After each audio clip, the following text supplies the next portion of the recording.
deep down in our hearts as gym owners, we're not sure if we're worth that much. We're not sure if we're that good. And that's reasonable to believe that, because if we're just focusing on what's on the floor, that's great. But there's other aspects of a gym that matter, and things that I didn't know about, like nutrition and accountability and check-ins and reaching out to people, running reports every Wednesday of everyone that didn't show up or scheduled a session and didn't show up, right? And reaching out to every single one of them, doing all these things, holding community events every single month, holding something that's outside of the gym, like go to dinner or sporting event or whatever it is that's not maybe gym related, that brings the community together, doing these consistent things, raffles, internal challenges, all these things, they all add up to keep people longer. And a lot of times it's really easy to get in the mode of, you know what, if I have great programming, if I have great workouts and I have great music, then I'll be good. But at the end of the day, people want a relationship, and that also requires work. It requires a lot of time, but it also requires a lot of profit, because if you don't have any profit in your business, it's really hard to give back to your clients,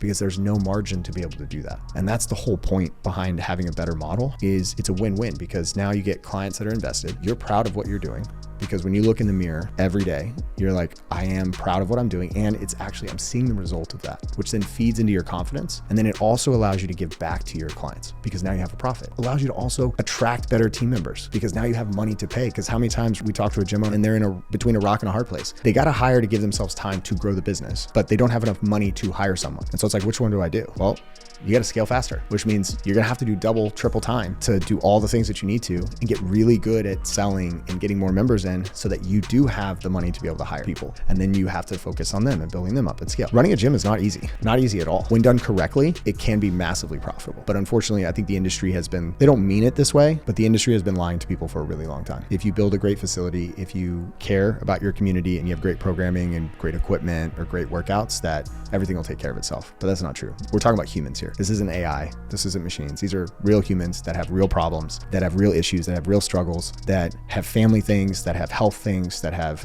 stress from their lives, jobs, all these things. And all of these things lead into, they want to have a release. They want to have fun. They want to feel better. They want to achieve a certain goal. And once they achieve that, what's the next thing?